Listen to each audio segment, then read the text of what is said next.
Hello. Welcome back, guys. Welcome to our YouTube channel, रष्टाटी creations. आणि मित्रांनो, यावरती आपली सध्या सिरीज चालू आहे, mastering the Shahu college screening taste.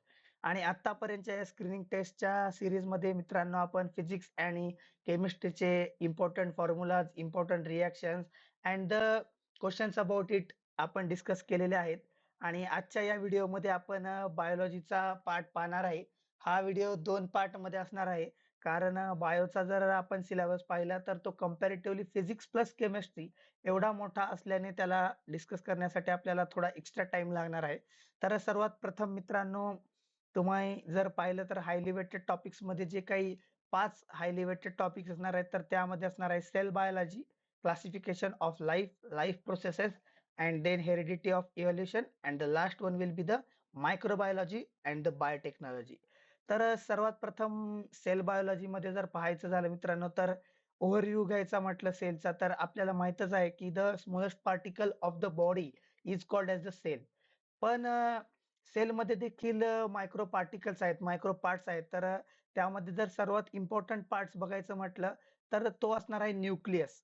Nucleus is as the control room of the factory. तो सर्व जे काही सेल्समध्ये गोष्टी घडत आहेत, तर त्याचं जे काही कंट्रोल आहे, तर ते न्यूक्लियस करत असतं. त्यानंतर आहे मायटोकॉन्ड्रिया.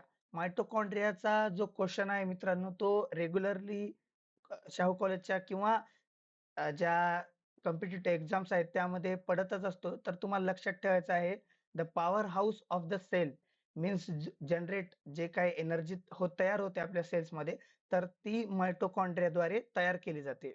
त्यानंतर आहे मित्रांनो रायबोझोम्स. रायबोझोम्स जे आहेत, ते जे काही आपली बॉडी ज्या प्रोटीन्स वरती तयार होते, तर ती जे प्रोटीन्स तयार होतात ते रायबोझोम्सद्वारे तयार केले जातात. त्याला आपण मॅन्युफॅक्चरर ऑफ द प्रोटीन्स असंही आपण म्हणू शकतो रायबोझोम्सला. त्यानंतर आहे प्लाझ्मा मेम्ब्रेन. हा प्लाझ्मा मेम्ब्रेन याला आपण सिक्युरिटी गेट असं देखील म्हणू शकतो. तर या ठिकाणी प्लांट सेल आणि ॲनिमल सेल मधला डिफरन्स रिवाईज केलेला आहे. तर तुम्हाला लक्षात ठेवायचं आहे, जे काही सेल वॉल असते ते प्लांट सेलमध्ये असते आणि ॲनिमल सेलमध्ये नसणार आहे, ॲब्सेंट असणार आहे. त्यानंतर आहे प्लास्टिड्स. ते देखील प्लांट सेलमध्ये प्रेझेंट असतात आणि ॲनिमल सेलमध्ये नसणार आहेत. त्यानंतर आहे व्हॅक्युल्स. जे व्हॅक्युल्स आहेत, वेस्ट वगैरे स्टोअर करतात, तर ते लार्ज आणि सेंट्रल असणार आहेत प्लांट सेलमध्ये. आणि जे काही ॲनिमल सेलमध्ये असणार आहेत ते स्मॉल अँड स्कॅटर्ड.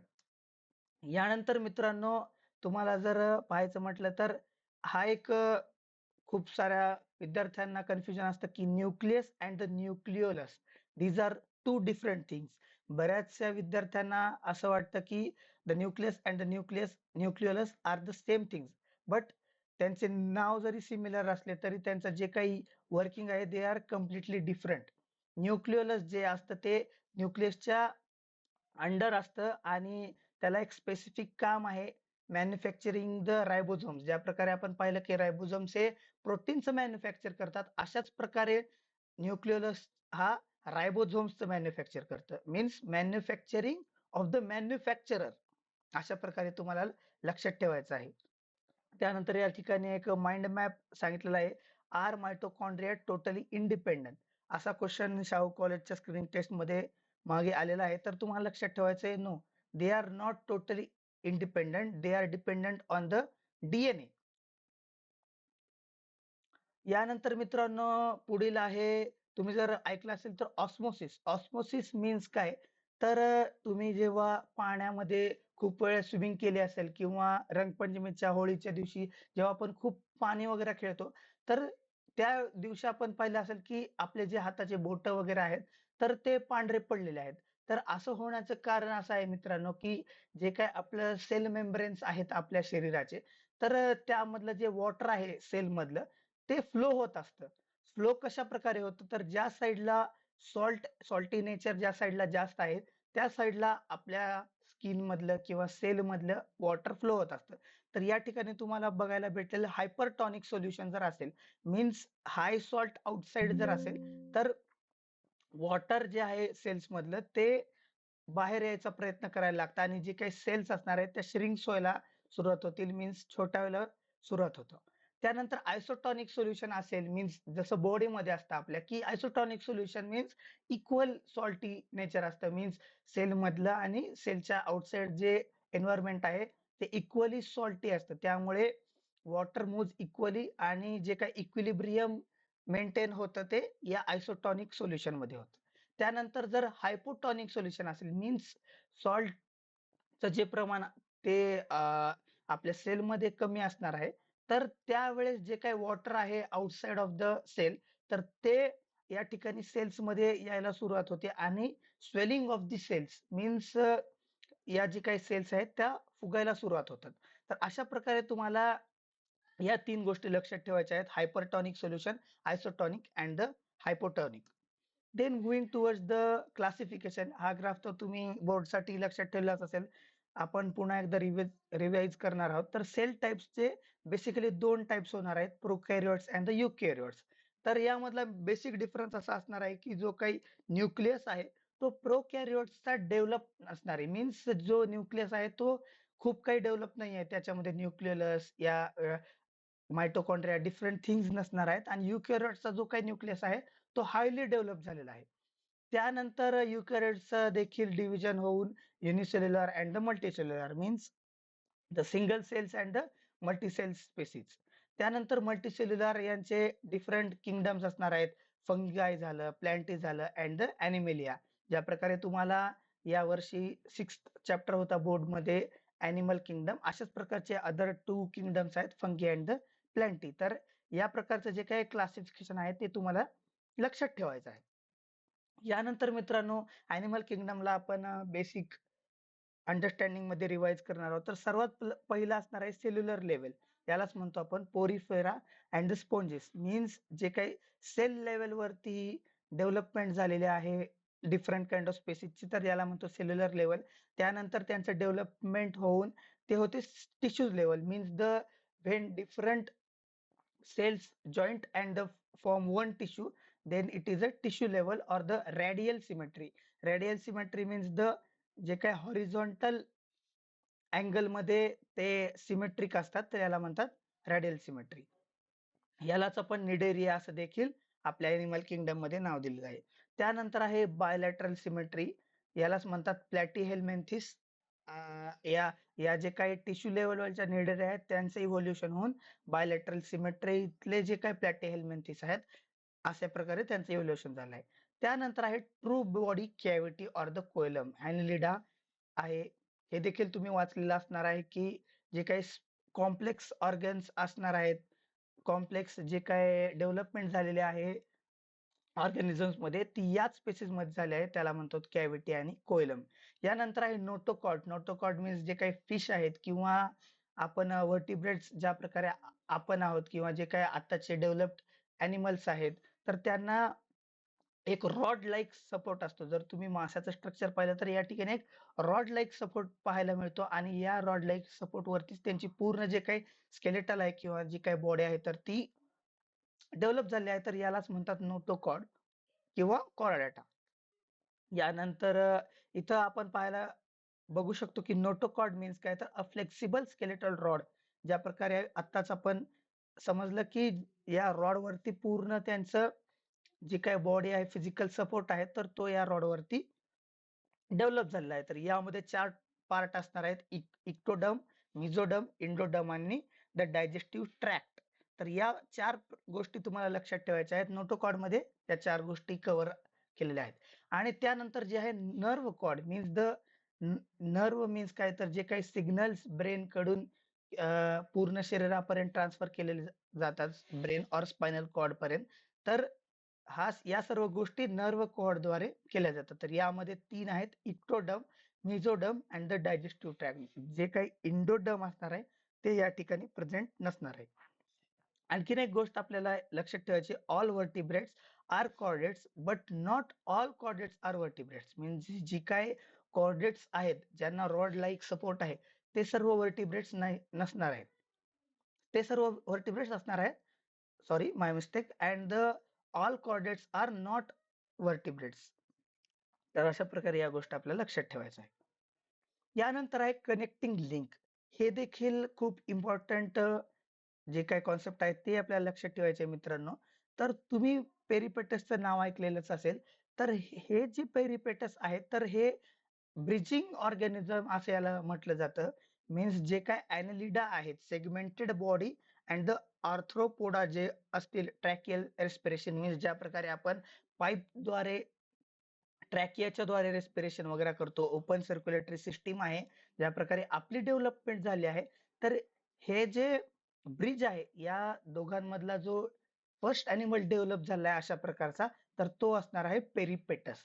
हे गोष्ट तुम्हाला लक्षात ठेवायची आहे. त्यानंतर सिमेट्री. सिमेट्री देखील तुम्ही ऐकलंच असेल. तर हे आहे रेडियल सिमेट्री. जर तुम्ही पिझ्झा पाहिला असेल किंवा घरची चपाती जर पाहिली असेल, तर ती पूर्ण राउंड शेपमध्ये आहे. तुम्ही कोणत्याही अँगलवरून, ॲक्सिसवरून त्याला 2 पार्ट्समध्ये डिव्हाईड करू शकता इक्वल सिमेट्रीमध्ये. तर याला म्हणतात रेडियल सिमेट्री. आणि जर सिंगल बायलॅटरल सिमेट्री मीन्स आपण ज्या प्रकारे डेव्हलप झालेलो आहोत ह्यूमन बीइंग्स किंवा जे काही मॉडर्न ॲनिमल्स आहेत, तर ते बायलॅटरल सिमेट्रीवरती डेव्हलप आहेत. मीन्स एक सिंगल ॲक्सिसच आहे, ज्यावरती त्यांना सिमेट्रिकल डिव्हाईड आपण करू शकतो. यानंतर आहे energy extraction the ATP battery. ज्याप्रमाणे मित्रांनो कोणती पण डिव्हाइस आहे, कोणतं पण इलेक्ट्रॉनिक डिव्हाइस राहील, नाहीतर एनी बॅटरी डिव्हाइस राहील, तर त्यांना वर्किंगसाठी एनर्जी लागते. ज्याप्रमाणे आपले इलेक्ट्रॉनिक डिव्हाइस आहेत, कूलर, टीव्ही, फ्रिज, एसी, नाहीतर जे रिमोट असेल, वॉच असतील, अशा प्रकारचे जे डिव्हाइस आहेत त्यांना एक एनर्जी लागते. मीन्स इलेक्ट्रिसिटी असेल किंवा बॅटरी असेल. अशाच प्रकारची वर्किंग ऑफ अ बॉडीसाठी देखील आपल्याला एनर्जीची गरज असणार आहे आणि ती जी एनर्जी आहे ती आपल्याला एटीपीच्या फॉर्मॅटमधून भेटत असते, एडिनोसाइन ट्रायफॉस्फेट. आणि मित्रांनो जर पाहायचं म्हटलं तर respiration is not just a breathing means it's not about the inhaling and the exhaling. असं ते काही केमिकल प्रोसेस नाहीये, की ती फक्त आपण इन्हेल करत आहोत आणि ब्रीथ आउट करत आहोत. तर त्याच्यात एक केमिकल सायंटिफिक प्रोसेस होत आहेत. ज्याप्रमाणे आपण ऑक्सिजन इन्हेल करतो, तो ऑक्सिजन फॉर्मेशन ऑफ अ ग्लुकोजसाठी यूज केला जातो. आणि हे जे ग्लुकोज आहेत, ते मॉलिक्युलर बॅटरीजलाच चार्ज करायचं काम करतात. मीन्स आपल्या जे काही सेल्स असणार आहेत बॉडीजमधल्या, ते काम करून त्यांच्यातली जी चार्जिंग आहे ते संपत असते. ते एडीपीमध्ये मीन्स त्यांचं रूपांतर एडीपी टू एटीपी करायचं काम कोण करत असेल, तर ते मायटोकॉन्ड्रिया करत असतं. यालाच आपण चार्जिंग स्टेशन असं देखील म्हणू शकतो. ज्याप्रमाणे ईव्ही जर तुम्ही पाहिले असेल, तर इलेक्ट्रिक व्हेइकलला आपण जेव्हा चार्ज करतो, ती 0 टू 100 ज्याप्रमाणे चार्ज होते, अशाच प्रकारे आपल्या जे काही बॉडीच्या सेल्स आहेत, त्या ADP means adenosine diphosphate to adenosine triphosphate अशा प्रकारे ते चार्ज होत असतात. यानंतर जर रेस्पिरेशनचे 2 टाइप्स आहेत तुम्हाला माहीतच असेल, एरोबिक अँड अनएरोबिक. एरोबिकमध्ये ऑक्सिजनची रिक्वायरमेंट असते. त्यानंतर इफिशियन्सी जर पाहायची म्हटलं, तर एरोबिकची very high comparative to per glucose याचं युनिट आहे, तर 36 to 38 ATP per glucose efficiency आहे. आणि अनएरोबिकची जी आहे ती 2 एटीपी पर ग्लुकोज. ऑब्व्हियसली आपण एरोबिक रेस्पिरेशन करत असल्यामुळे कंटिन्युअसली त्याची इफिशियन्सी जास्त आहे. आणि अनएरोबिक जे काही रेस्पिरेशन आहे ते highly energy consuming task means तुम्ही प्लेइंग करत असाल किंवा एक्सरसाइज करत असाल, तर त्या टाईमला हे अनएरोबिक रेस्पिरेशन होत असतं. यानंतर जे काही एंड प्रॉडक्ट्स आहेत, ज्याप्रमाणे आपण एक्झेल करताना CO2 प्लस H2O गॅस आपण बाहेर सोडतो. तर अशाच प्रकारचा जो काही एंड प्रॉडक्ट असणार आहे अनएरोबिक रेस्पिरेशनचा, तर तो ह्यूमन मसल्सचा जो एंड प्रॉडक्ट असणार आहे, तो लॅक्टिक ॲसिड असणार आहे. आणि जो काही यीस्टचा असणार आहे, तो इथेनॉल प्लस CO2. अशा प्रकारचं. त्यानंतर आपल्याला पाहायचं आहे रेस्पिरेशन कशाप्रकारे होतं. मीन्स ॲक्चुअल रेस्पिरेशनची प्रोसेस काय आहे?